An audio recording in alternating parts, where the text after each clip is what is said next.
Previously on Sailing Bohemia. Basically, it's 7:30 in the morning. I've been given 15-minute notice that we are departing, so I'm trying to cook for the next 30 hours. Uh-oh. The captain's not too popular below decks at the moment. Well, this was insane. About hour and 20 minutes turnaround.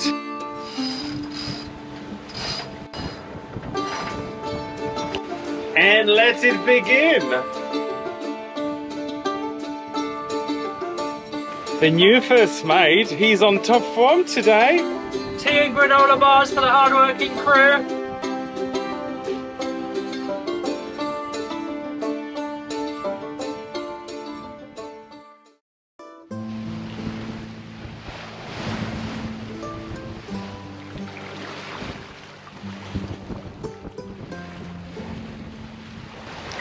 Some rustling coming from the galley. Captain's excited. I had to take over, seriously. The high tea on the high seas wasn't up to much, so, you know. If you want something done properly, do it yourself. So look at that, we've got a lovely cup of tea and ginger biscuits. Ooh. Still a bit healy. But, look at that. Teas on upwind sailing. I didn't think I would be saying that. Yeah, what's next? The spinnaker? Colombia is next. That's what's next.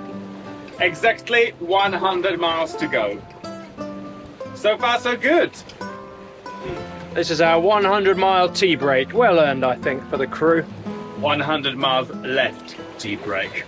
I think we did about 41 miles right now. That's right. Give me that ginger biscuit.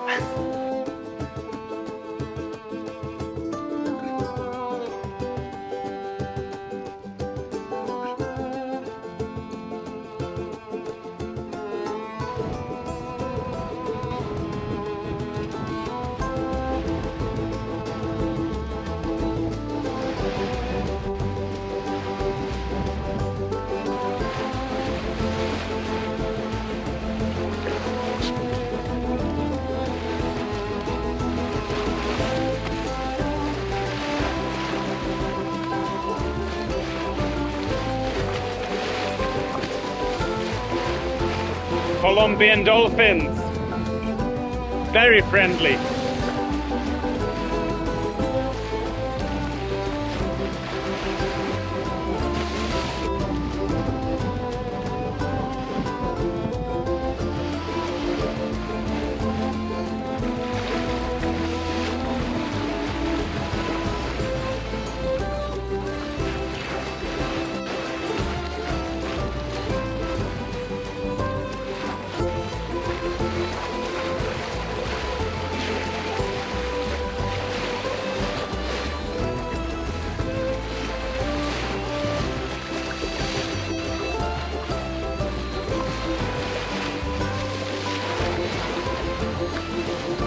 Wow, absolutely amazing. I haven't seen that many in a very long time.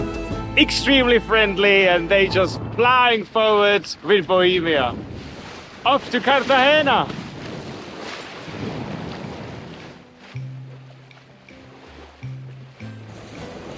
What a wonderful sight. Really happy that they came to say hello. So many of them.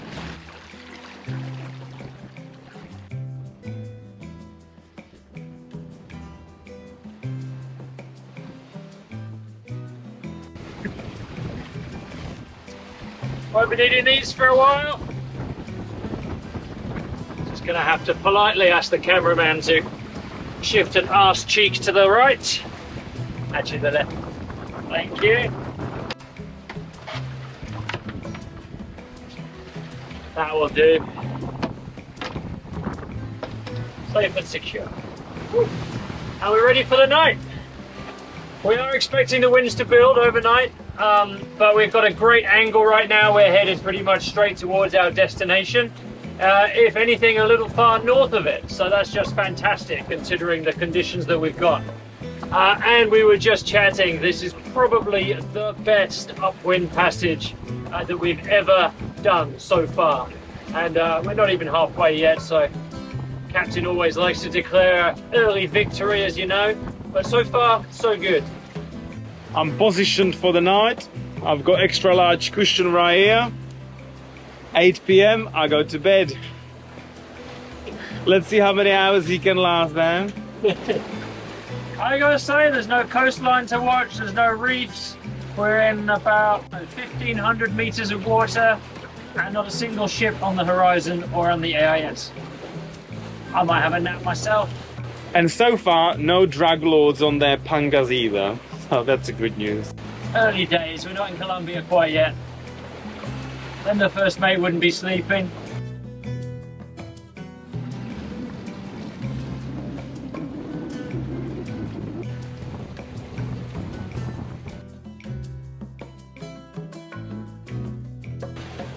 So, let it begin. Let what begin? The night shift. Your night shift. I suppose I'll take one later on, when he gets tired. By which he means sometime next year. We're bound to do another overnight sail eventually, right? I didn't come up with the overnighters, it's his idea, so, you know, let him enjoy it. If he planned this sail, if it were up to him, there would be a nice, cozy, comfortable marina halfway. With a swimming pool and all.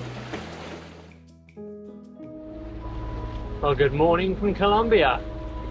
It's about 5:45 and the sun is just starting to poke its way up over the horizon.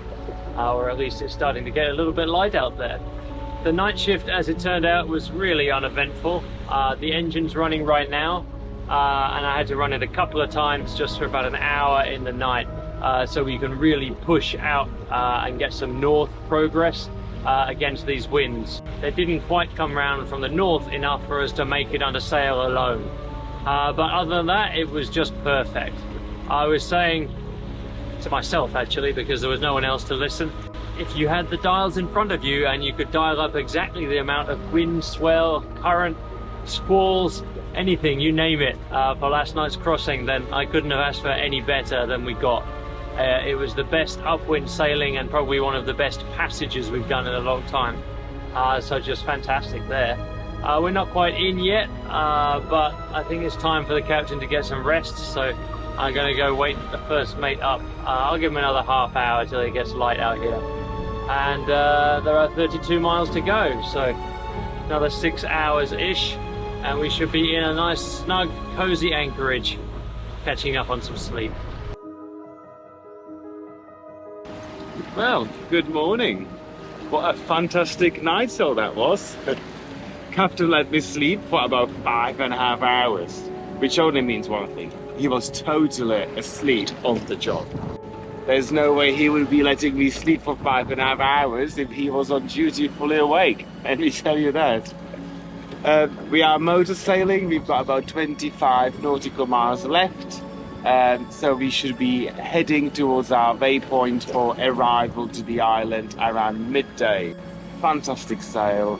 The sea was behaving great, the winds were persistent, it was just all we could wish for. And we were dreading this passage so much, so really, really happy how it all turned out. The entire way we have met only one other ship, another sailboat, otherwise nothing. I mean, where is everybody? Literally, there's not a single boat, no tanker, no cargo, very odd. Gonna make some coffee and enjoy the beautiful sunrise.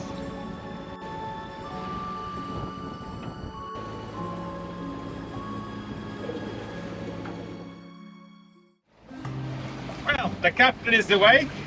I'm still on my watch. It's been a bit of a slog for the last 2 hours.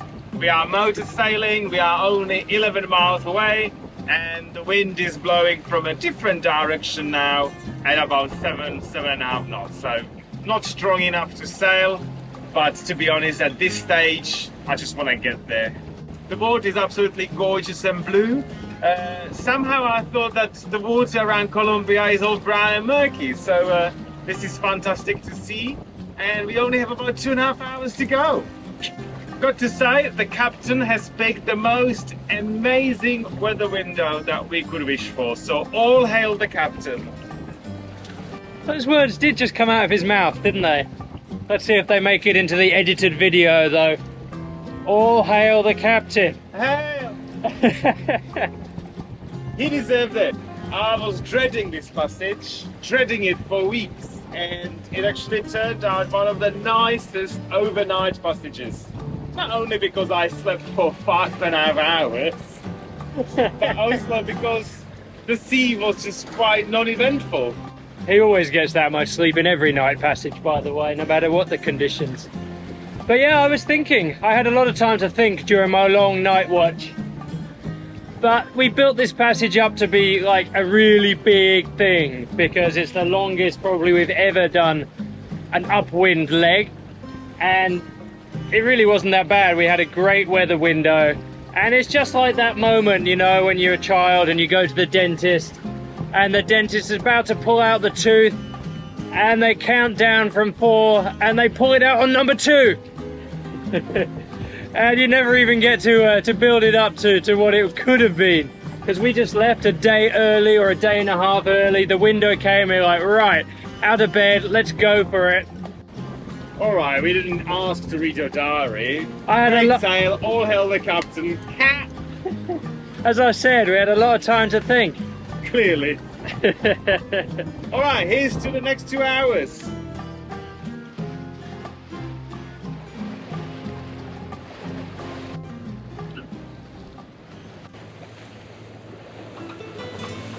Oh, it's really hot in Colombia. Time to head to the more colder climates, I think. Scorching.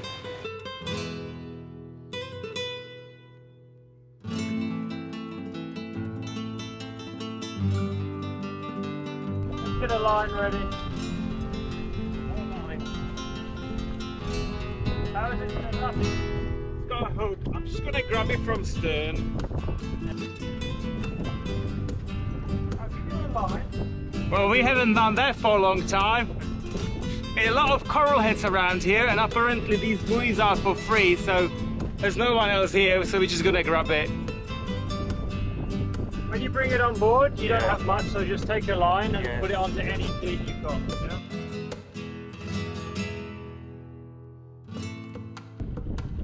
So what's this for? Thread through the buoy.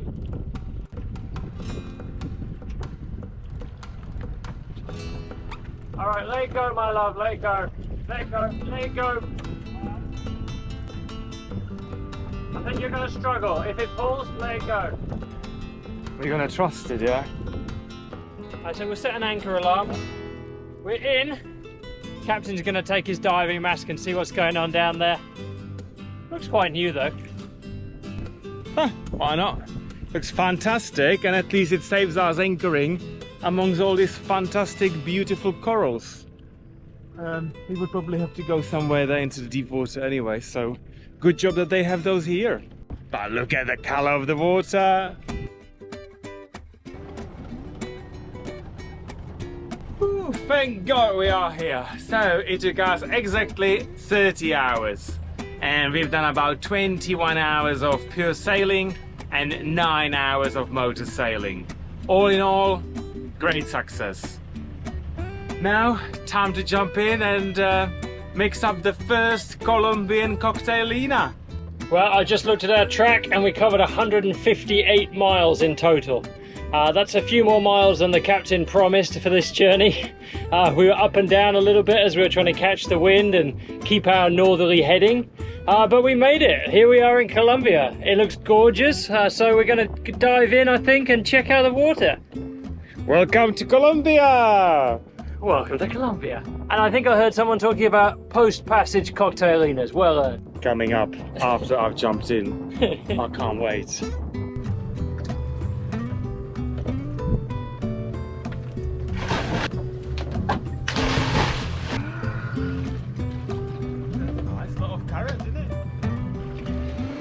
Welcome to Colombia. After 30 hours out there, I think I deserve it. It's quite nice here. Pedro's special is on. I made it just in time for happy hour.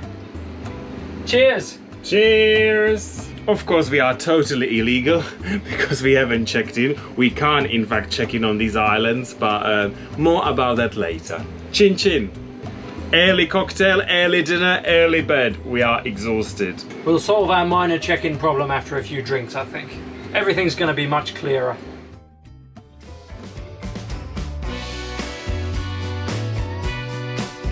We can't have our wine costing more than our diesel. Most of the time, the diesel tastes better.